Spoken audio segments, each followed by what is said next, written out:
Assalamualaikum warahmatullahi wabarakatuh dan salam sejahtera. Selamat malam saya ucapkan kepada anda semua. Baik, Alhamdulillah malam ni anda bersama dengan saya Dr. Azam Adam. Seperti biasa dalam sesi perkongsian ilmu kesihatan. InsyaAllah malam ni saya nak kupas topik yang tak lari daripada kita punya penyakit yang disentuh sebelum-sebelum ni. Saya yakin kalau anda ikuti live semalam, okay, Dr. Nordin dia ada kupas topik berkenaan dengan apa? Dengan gout lah. Tetapi malam ni saya nak cuba kupas sedikit berkenaan dengan uric acid ni daripada daripada angle yang berbeza, sudut yang berbeza, okey. Alright, seperti biasa malam ni kita bersiaran di dua platform. Dan insyaAllah di platform Instagram dan juga Facebook. Saya harap seperti malam-malam berikutnya anda semua dapat ilmu yang bermanfaat, insyaAllah. Di situ saya nampak Puan Rokiah Abu Bakar. Waalaikumsalam Puan Rokiah, terima kasih banyak kerana sudi hadir.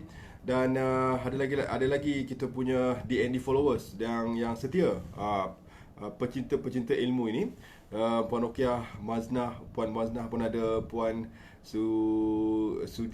Sudiza di situ ya. Baik, alhamdulillah. So kita ada di Facebook dan juga Instagram. Baik. Puan Fauzi Hawang, alhamdulillah, terima kasih banyak ya kerana sudi hadir buat anda semua. Puan Rati Dikani. Baik. Okey. So kita terus ke topik. Kalau yang saya tak sempat nak kupas tentang apa, nak jawab salam tu, saya jawab dalam hati. Jangan berkecil hati ya. Okey. Ada soalan? Kejap ya. Okey.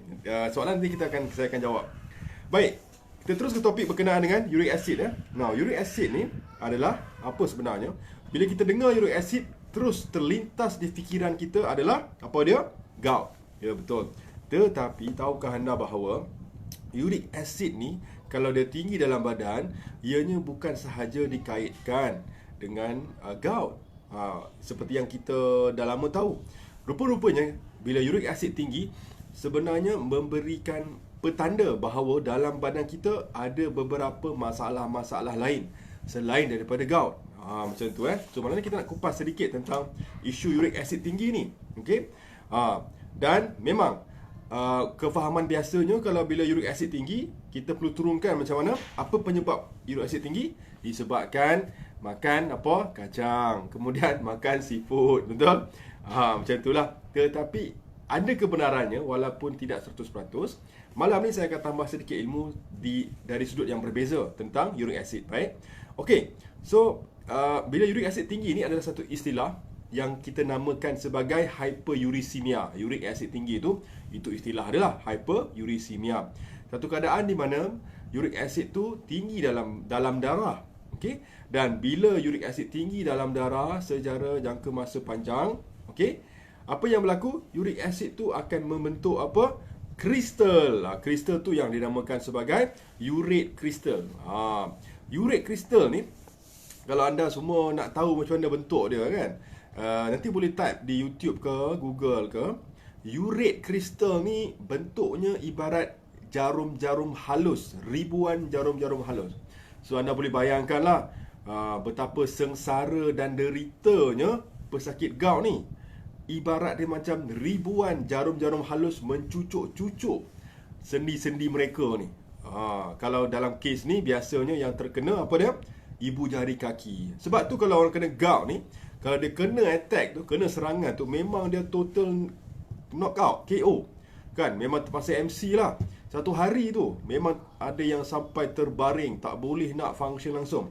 Sebab ianya cukup lah mengsengsarakan. Okey. So kita nak kupas sedikit tentang uric acid dan kaitannya dengan gejala. Okey. Untuk pengetahuan anda semua, viewers, uric acid ni sebenarnya dia ada 3 penyebab utama kenapa uric acid boleh tinggi dalam badan. Okey, nombor 1 dah tentu makanan tinggi dengan purin. Dah betul dah. Okey, apakah contoh makanan tinggi purin ni? Anda semua pun dah tahu, iaitu makanan daripada makanan laut, seafood ya. Seafood, ikan, sotong, udang ya. Dan yang paling tinggi tu adalah apa? Shellfish tu. Shellfish dan oyster pun tinggi juga itu purin lah. Nombor 2 penyebab utama uric acid tinggi ni adalah alkohol. Sama ada dalam bentuk beer ke dalam bentuk apa? Dalam bentuk beer biasanya lah. Itu biasanya kalau kita orang Muslim tak terlalu terkena lah.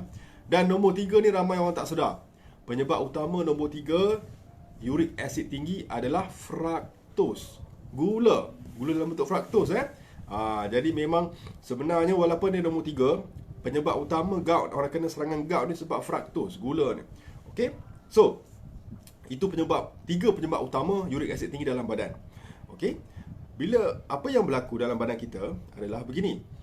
Keadaan di mana uric acid tinggi dalam badan tu boleh berlaku pada dua keadaan. Nombor satu, apabila berlakunya uric acid tinggi dalam badan. Tahap atau level uric acid tinggi dalam badan, atau istilahnya hyperuricemia.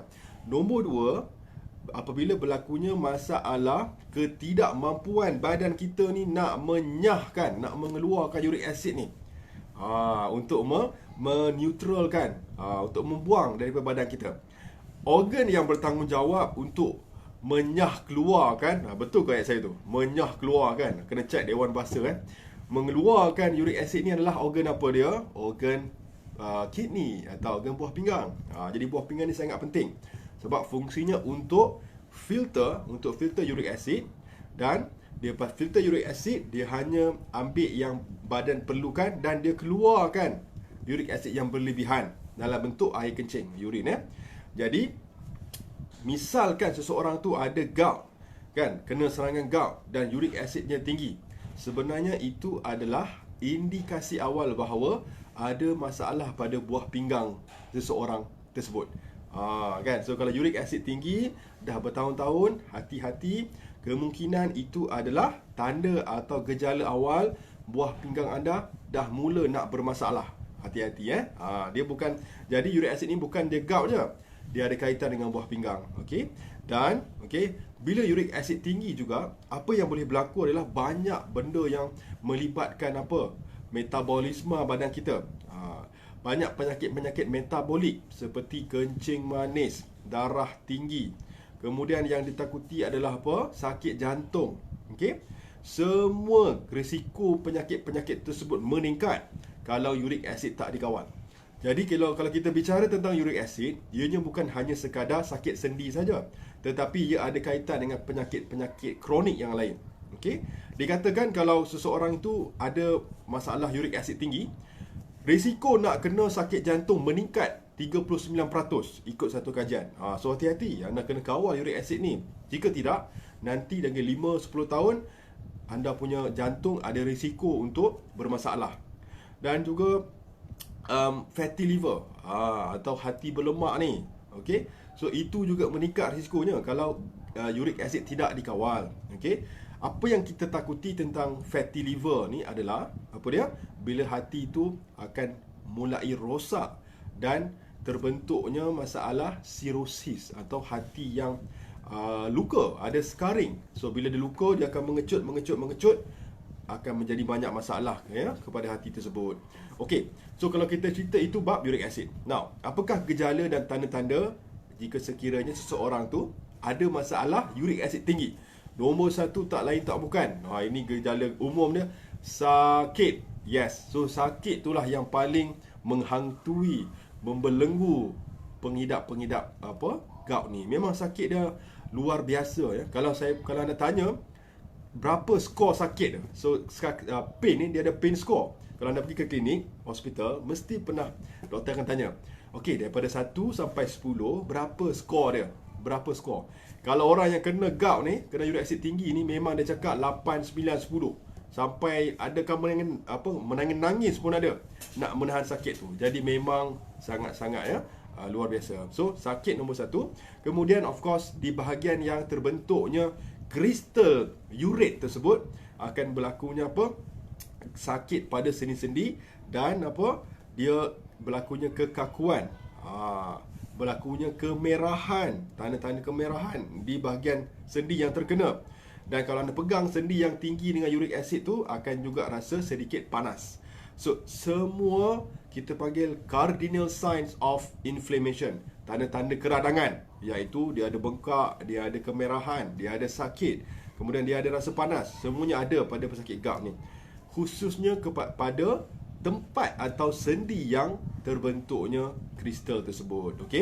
Now, kemudian biasanya kalau uric acid tinggi ni menyebabkan gout ni, dia punya tempat pertama yang uric acid berkumpul adalah, ini orang GAP mesti tahu, ibu jari kaki, big toe. Dekat situ dia punya target area.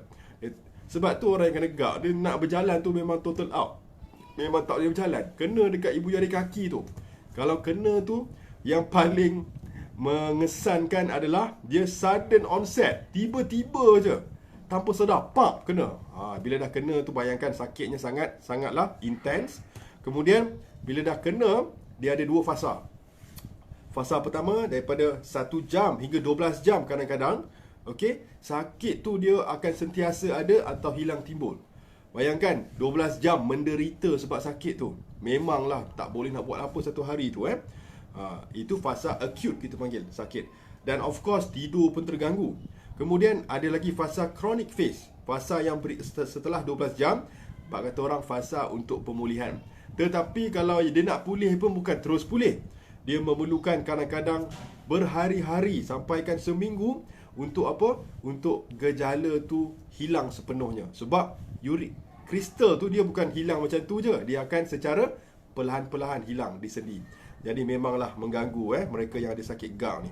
Now, yang menjadi masalah adalah kalau uric acid tinggi dalam badan, okey, dan yang menyebabkan urate kristal ni berkumpul dalam badan. Kristal ni pada hujung-hujungnya dia akan membentuk tophi, benjolan-benjolan yang timbul bawah kulit dan kepada soft tissue. Biasanya ada dekat jari-jari, kan, dekat buku 5 ni biasa. Dekat buku lali pun kena, dekat siku pun ada, dekat lutut tophi ni. Tophi ni bila dah terbentuk lama, kalau tak dikawal, dia dah sebati dengan tulang, dia sebati dengan otot di situ, dia akan mengganggu fungsi pergerakan sendi tu. Range of motion terganggu. Bila ini berlaku dan tak dikawal, boleh berlakunya masalah kerosakan sendi, joint damage. Yang kita takuti adalah radang sendi yang irreversible, tak boleh nak dipulihkan lagi sebab tu sangat penting ada kawal masalah uric acid tinggi ni. Okey. Uric acid juga bila tinggi menyebabkan GAP ni, dia gejalanya sebenarnya samar-samar atau grey. Kita panggil ada gejala-gejala radang sendi yang lain yang mirip-mirip dengan masalah GAP uric acid ni. Boleh dikata ada yang namanya pseudo gout, ada yang rheumatoid arthritis pun gejala hampir sama, osteoarthritis pun hampir sama, sebab semuanya dalam kategori radang sendi. Okey. Yang membezakan kalau seseorang tu kena sakit sendi disebabkan uric acid tinggi, gout, adalah biasanya dia punya karakteristik dia. Dia punya sifat sakitnya tu sangat-sangatlah intense. Dan of course dia punya location dia kena tu dekat sendi-sendi, khususnya dia mula pada ibu jari kaki. Kalau rheumatoid arthritis ke osteoarthritis, biasanya dia akan kena dulu dekat biasa lutut macam tu. Okey, itu dia punya perbezaan lah. Now, kita cerita pula tentang apa? Tentang tadi apabila berlaku masalah hyperuricemia, uric acid tinggi dalam badan disebabkan satu pemakanan tinggi dengan purin. Okey, tinggi dengan alkohol, tinggi dengan fructose. Dan apa yang menjadi isu adalah kalau misalkan buah pinggang tu ada masalah, tak berfungsi dengan baik, juga boleh menyebabkan uric acid tinggi dalam badan. Sebab tadi kan kita dah sedia maklum, fungsi buah pinggang untuk mengeluarkan uric acid yang berlebihan. So hati-hati tu tanda-tanda awal. Okey. Dan uric acid yang berlebihan dalam badan juga akan membawa masalah kepada buah pinggang. Sebab kalau berkumpul dalam darah, dia boleh membentuk uric acid stones, batu uric acid di ginjal. Batu ginjal juga boleh terbentuk kalau uric acid tinggi dalam badan. Jadi hati-hati So penyebab apa yang berlaku biasanya bila uric acid tinggi dalam badan, 2. Ini kebiasaannya. 1, gout. Nombor 2, batu ginjal.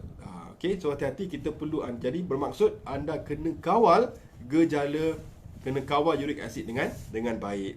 Okey. Kalau kita cerita pula tentang faktor risiko. Faktor risiko mereka yang ada masalah uric acid tinggi ni, nombor 1 tak lain tak bukan adalah mereka yang ada masalah berat badan, obesity. Berat badan berlebihan ni sebab memang berat badan berlebihan, metabolismenya tidak 100% efektif menyebabkan uric acid senang nak berkumpul dalam badan. Okey, nombor 1.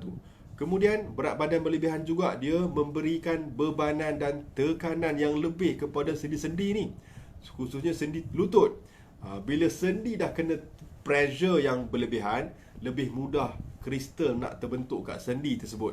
Okey, nombor tu, itu faktor risiko nombor 1, berat badan berlebihan. Nombor 2, ada juga mereka yang ada masalah genetik. Memang betul. So gout ni atau uric acid tinggi ni memang untuk beberapa individu ada kaitan dengan genetik. Sebab kalau anda perasan, anda pernah dengar tak kawan anda yang kata adik-beradik saya semua ada gout? Kan? Memang betul. Sebab ada satu genetik ni yang ada masalah dia punya enzim. Ada satu enzim deficiency, enzim yang tak cukup disebabkan oleh faktor genetik. Enzim tersebut sangat penting untuk badan memecahkan uric acid. So kalau tak ada enzim tu, memang susahlah, memang penuhlah uric acid dalam badan. Jadi itu memang sesuatu yang tak dapat dielakkan, namun boleh dikawal. Kalau mereka yang ada masalah genetik ni, janganlah patah semangat atau berserah diri. Saya dah ada faktor genetik doktor, saya tak boleh buat apa dah. Saya nak apa nak jadilah. Saya tak nak usaha dah. Jangan macam tu. Sebab anda masih boleh kawal walaupun faktor genetik. Okay, you can always do something. Jangan pernah patah semangat, okay, untuk menjadi lebih sihat. Now next, apa dia? Mereka yang mengambil certain drugs, obat-obatan juga boleh menyebabkan uric acid tinggi. Contoh, obat-obatan pencair darah dalam bentuk aspirin contohnya, dan pelawas kencing, diuretics. So kalau misalkan anda ada uric acid tinggi, mungkin anda boleh bincang dengan doktor yang merawat anda dan tanya, doktor, okey ke saya punya obat ni? Adakah obat saya sesuai dengan bacaan uric acid tinggi saya ni? Tak apa, bincang dengan doktor yang merawat anda. Nanti anda tengok feedback daripada anda punya doktor. Sebab ada beberapa obat yang boleh menyebabkan uric acid tinggi ni. Okey? Dan of course ada juga dia punya substitute, pengganti dia. Jangan risau. Okey, selanjutnya faktor risiko mereka yang senang kena uric acid tinggi ni adalah mereka yang sedang dalam keadaan stres yang kronik. Inilah yang kata orang, ramai orang kita kena sebenarnya. Stres kronik ni sama ada dari sudut penyebab dia, sama ada dari sudut di tempat kerja, kerjaya ataupun personal di rumah.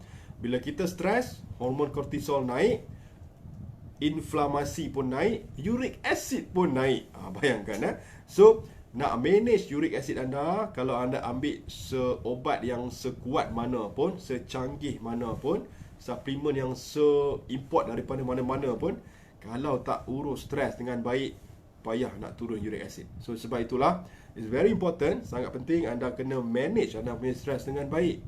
Sebab faktor tersebut memberi impact, contributing factor kita panggil, kepada uric acid anda. Alright, kalau kita nak pandang dari sudut holistik, okay, atau keseluruhan, menyeluruh.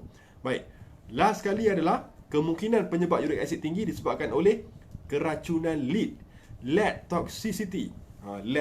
So lead ni termasuk dalam logam berat atau toxic metal. Toxic metal ni ada berapa jenis? Contoh, mercury, cadmium, aluminium, kemudian apa lagi? Arsenic dan juga lead. Okay, so daripada mana datang lead toxicity ni? Lead toxicity ni biasanya didapatkan daripada bahan-bahan kimia yang terdapat dalam dalam cosmetics. Tu dia, dalam deodorant, okay? Dalam asap rokok pun ada. Sebab itu saya tak berapa nak sarankan kalau anda seorang pengguna perfume atau pengguna perfume walaupun brand yang sangat-sangat hebat, ataupun sentiasa menggunakan deodorant ni kan, kalau boleh carilah yang organik atau yang plant based daripada tumbuhan, kalau boleh sebab semuanya ada kandungan lead. Lebih-lebih lagi kalau anda ada masalah gout ni, kalau anda check blood test uric acid tinggi je, apa anda boleh buat? Cuba elakkan dulu benda-benda bahan chemical ni. Alright, at least 21 hari nak tengok respon badan. Okay, the best is 3 bulan. Elakkan bahan kimia ni Of course. Now next adalah, sekarang kita cerita Kalau dari sudut rawatan, okey, rawatan yang obat yang biasa anda pergi kalau ke klinik, ke hospital, doktor akan bagi apa dia? Akan bagi jenis allopurinol atau bagi colchicine atau febuxostat.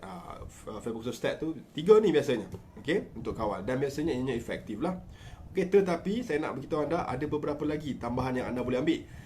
Kita panggil approach yang berbeza dari sudut functional medicine atau preventive medicine. Caranya begini saja. Kalau dari sudut integrative medicine, kita lebih berminat kepada masalah root cause. Kita nak cuba tangani gout ni, akar dia. Okey? Kerana obat-obatan ni dia hanya membantu dari sudut dia punya ranting-ranting dan batang-batang. Apa nama tu? Dia tidak lebih ke dalam root cause dia. So, kalau kita buat analisa, kita fikir balik, kan? Kita buat root cause analysis, kita fokus target kepada akar dia. Akar dia tadi apa dia? Disebabkan oleh 3 tadi. Makanan tinggi purin, makanan tinggi alkohol dan fructose. Okey. So, nak tak nak kita kena ubah sesuatu tentang pemakanan kita. Sebab di situlah dia punya akar dia. Jadi sebenarnya purin rich diet, makanan tinggi purin ni memang betul anda kena pantang, tetapi tak perlu terlalu risau. Contoh, makanan yang tinggi purin ni dalam bentuk sayur-sayuran apa? Asparagus dan bayam. Okey. So dua ni paling tinggi dengan purin. Tetapi kena ingat, walaupun dia tinggi dengan purin, dia juga sayur-sayur ni dia tinggi dengan vitamin, tinggi dengan mineral. Jadi rugi kalau anda pantang. Okey. Boleh ambil dalam kadar yang terkawal. Okey. Apa lagi? Daging-daging haiwan. Dah tentu. Daging merah khususnya red meat. Red meat. Alright. Daging lembu, daging kambing, red meat. Okey. Memang kena pantang. Okey, sebab dalam red meat ni khususnya yang tidak organik, penuh dengan hormones, penuh dengan antibiotics, kan. So anda kena kawal dulu kalau sedang dalam fasa apa nama tu, gout yang tinggi ni, uric acid tinggi. Okey, seafood juga, makanan laut. Makanan laut ni ikan, udang, sotong. Ianya bukan sekadar tinggi dengan mercury, tetapi kadang-kala, seringkali kalau kita check, ada juga masalah lead tadi tu, lead toxicity, kan, logam berat. Jadi kena pantang dulu. Tak boleh pantang, kurangkan. So konsep dia sama ada anda pantang atau kurang. Okay. Now, itu bab pemakanan. So yang paling anda harus fokus tinggalkan adalah fructose. Fructose di sudut ni adalah sebenarnya semua buah ada fructose. Tetapi fructose yang anda perlu tinggalkan adalah high fructose corn syrup. High fructose corn syrup ni adalah pemanis tiruan berunsur chemical. Daripada apa? Daripada jagung ni. Dia adalah gula industrial sweetener ni. Ada di mana? Ada dalam semua minuman-minuman bersoda, minuman bergas, minuman berkarbonat, dalam jus-jus yang ada di pasar raya tu, dalam minuman-minuman dalam tin, dalam kotak. Malangnya, unfortunately lah. Jadi kita jangan salahkan makanan laut sangat. Jangan salahkan purin sangat. Kita kena fokus kepada benda lain. Fructose tu sebenarnya yang buat masalah, khususnya high fructose corn syrup ni. So, high fructose corn syrup memang kalau anda tengok label, anda pergi beli makanan, dia kadang-kala dia tulis, kadang-kala dia tak tulis. Dia pandai pembuat makanan ni, kan. Dia tahu benda tu tak elok, dia cuba ubah nama, dia nak cuba mengelirukan, kan. So dia ubahlah nama-nama saintifik, jadi anda tak nampak. Okey. Tetapi in general apa dia? In general semua yang dalam tin, dalam packaging, semua mesti diletakkan ni. Diletakkan gula fructose ni, high fructose corn syrup. So nak kawal anda punya gout, memang nak tak nak tinggalkan semua gula-gula ni. Okey? Gula number 1 musuh utama. Tinggalkan. Okey? High fructose corn syrup. Okey? Makan buah boleh ke doktor? Buah tak ada masalah walaupun dia ada fructose, tetapi fructose dalam buah bukanlah fructose yang sama macam dalam makanan dan minuman ni. Sebab dalam buah fructose-nya adalah ada juga di dalamnya serat atau fiber. Jadi tak perlu takut. Okay. So buah-buahan tak ada isu. Okay. There's no issue with fruits. Alright, that's number 1. Diet kena yang kawal yang tinggi, yang kena tinggalkan high fructose corn syrup, dan kena kawal sedikit makanan tinggi dengan purin. Okey. Yang paling penting apa? Karbohidrat. karbohidrat ni adalah gula juga. Anda kena tinggalkan karbohidrat, makanan-makanan karbohidrat dalam bentuk simple karbohidrat. Simple karbohidrat ni adalah makanan-makanan yang dalam bentuk segera, yang makanan-makanan dalam yang diperbuat daripada tepung gandum. So tepung gandum tu sendiri adalah simple karbo. Bererti apa? Roti putih, roti canai, kek, kuih, apa lagi, pizza. Sebut saja nama. Semua ada. Ada pula yang bertanya, habis tu nak makan apa doktor kan? Semua tak boleh makan. Jam lah otak saya macam ni. Jangan risau kan. Boleh saja kalau anda nak makan sedikit kuih ke kan. Seminggu sekali dua, tak jadi masalah. Sebab badan kita ni dia ada kemampuan nak detox. Yang menjadi isu adalah kalau anda makan setiap hari. Okey. Tetapi kalau anda kena serangan gout, kenalah disiplin dulu. Kena berkorban. Kena korbankan nafsu makan dulu, baru dapat pulih. Okey, faham Alright. Next. Yang penting adalah weight management. So bila anda diet dan weight management, pengurusan berat badan dia ada kaitan dengan diet. So kalau anda dah kontrol diet, rendah purin, kemudian dah kontrol fructose tersebut daripada makanan proses, dah kurangkan karbohidrat yang simple dan diganti dengan kompleks karbohidrat dalam bentuk apa? Buah-buahan dan sayur-sayuran, anda dah on right track. Dah betul dah. Dah tick number 1. Nombor 2 apa dia? Anda nak turun, dan bila anda punya berat badan dah menurun, maka keradangan juga akan turun dalam badan. Inflammation akan turun. Okey. Dan pressure, tekanan daripada sendi juga akan turun. Banyak benda baik yang bakal berlaku bila anda jaga diet, kerana dia punya efek tu ripple effect kepada benda-benda yang lain. Anda punya sendi lebih baik, kurang bebanan, anda punya badan kurang radang, kemudian anda punya sistem peredaran darah lebih baik, lebih lancar, kan? Banyak benda yang berlaku kalau anda jaga pemakanan. Now, kemudian yang penting apa dia? Cara kita nak bantu badan flush out, detox, keluar uric acid ni tak lain tak bukan daripada hydration. Minum air kena cukup. Sebab apa? Sebab bila kita minum air, apa yang berlaku adalah kita akan melancarkan peredaran uric acid dalam darah, supaya apa? Membantu juga kita punya buah pinggang untuk excrete, untuk mengeluarkan uric acid ni. So minimum kalau anda ada gout ni, jangan kurang daripada 2.5 liter air mineral. 2.5 liter air mineral, lagi best air hidup yang beralkali. Okay? So jangan tinggalkan 2.5 liter sehari minum air. Tapi doktor, kalau saya minum kerap pergi tandas lah, macam mana tu? Tak apalah. Kalau anda pergi tandas, bermaksud baguslah. Bermaksud anda dah anda punya buah pinggang berfungsi dengan baik, dan ada sebahagian daripada uric acid tersebut dikeluarkan melalui air kencing. So baguslah tu. Alright, so jangan takut kalau kerap ke tandas. Now, next apa dia? Next adalah cara untuk anda kawal uric acid secara alami. Adalah dari sudut apa? Pengambilan makanan ni, anda kena tingkatkan makanan yang tinggi dengan vitamin C. Vitamin C ni sangat adalah vitamin yang paling penting. Vitamin C apa dia buat? Dia tinggi dengan antioksidan. Satu. Nombor 2, vitamin C juga dia membantu badan untuk memecahkan uric acid dan juga urate kristal tersebut. Kristal dibantu dengan vitamin C. So lebihkan makanan yang tinggi dengan vitamin C. Contoh khususnya yang kita sedia maklum apa? Makanan citrus, orange, kemudian berries, sama ada blueberries, tapi cranberries terbaik. Cherries pun okey, buah watermelon pun okey. Okey, lebihkan. Kalau katakan anda nak tambah lagi, boleh ambil suplemen vitamin C. Tapi kalau nak vitamin C ni, ambil dalam bentuk lipospheric vitamin C atau liposomal. Alright, sebab liposomal ni dari sudut penyerapannya lebih baik. Cari di Google atau cari di Shopee. Banyak brand. Okay, now, kemudian apa lagi? Nombor 2, apa yang anda boleh buat adalah cherries ni.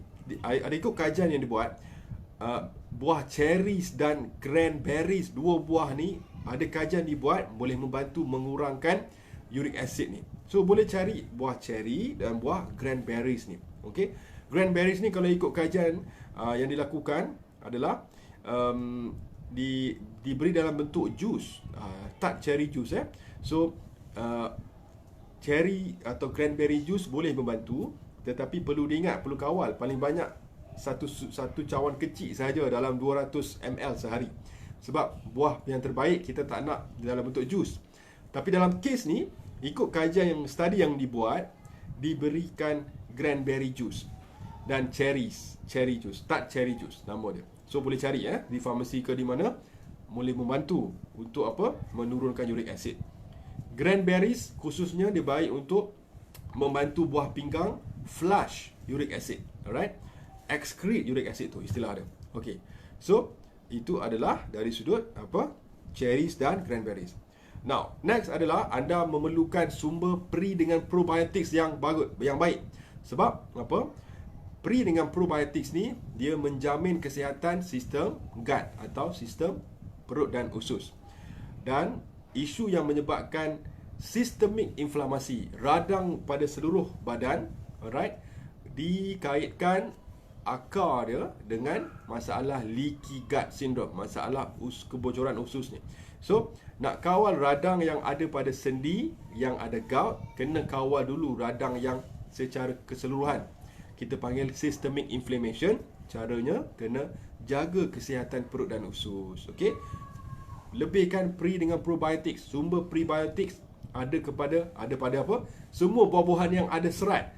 Asalkan ada fiber, mesti ada prebiotics. Berarti semua buah-buahan ada prebiotics. Buah apple, buah pear, tembikai, orange, sebut saja, semua ada prebiotics. Now, probiotics pula adalah apa? Bakteria baik dalam usus. So, anda boleh ambil makanan-makanan yang difermentasikan seperti apa? Seperti tahu, tempe kan. Lepas tu apa lagi? Yang daripada Korea tu, kimchi, miso, natto. Di Jerman apa dia? Sauerkraut. Ambil semua tu. Bagus sumber probiotics. Now, kemudian green tea jangan tinggalkan. Green tea dia tinggi dengan EGCG. Sangat baik, tinggi dengan antioksidan. Boleh membantu mengawal radang juga.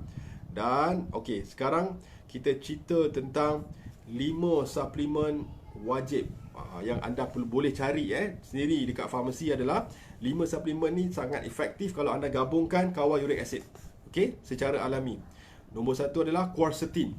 Quercetin cari di farmasi, alright, sangat penting. Dosnya biasanya 500 mg.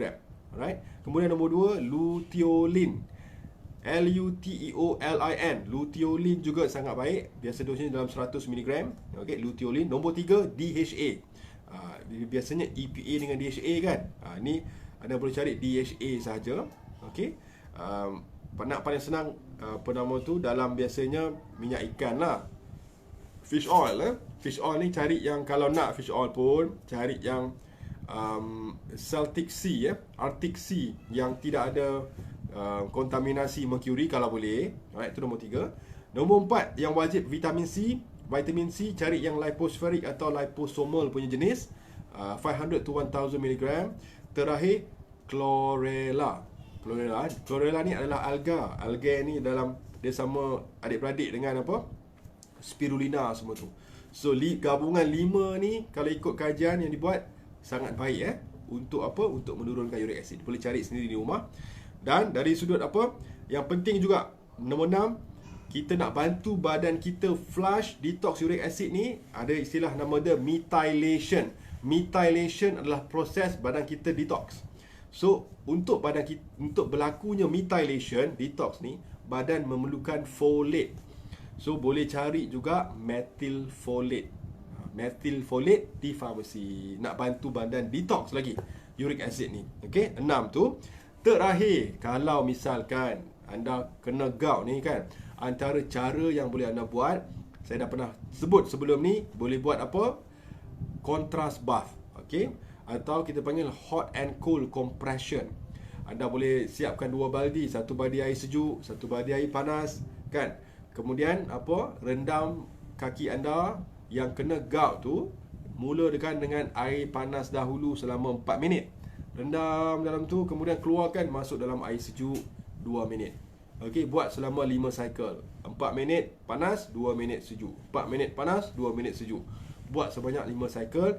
Ini untuk membantu mengawal keradangan, membantu untuk meningkatkan aliran darah, improve blood circulation, so that oksigen dapat sampai ke bahagian yang ada keradangan tersebut. Dan dah buat tu, apa anda boleh buat lagi? Anda boleh buat hot and cold compression. Ambil pula towel satu tu anda rendam dalam air yang panas, towel lagi satu dalam air sejuk. Sama juga kompres. Kali ni anda ambil tuala kecil tu, kompres, tekapkan kepada bahagian yang kena sakit tersebut. Sama ada di ibu jari kaki atau lutut kan. Sama juga, buat cara yang sama. Okey. Jadi baik, alhamdulillah saya rasa malam ni mudah-mudahan anda moga-moga dapat ilmu yang bermanfaat, insya-Allah. Saya doakan anda semua, kalau misalkan ada kena sakit gout ni, moga-moga Allah sembuhkan. Moga Allah memberi kemudahan, memberi jalan keluar dan syifa kepada anda semua, insya-Allah.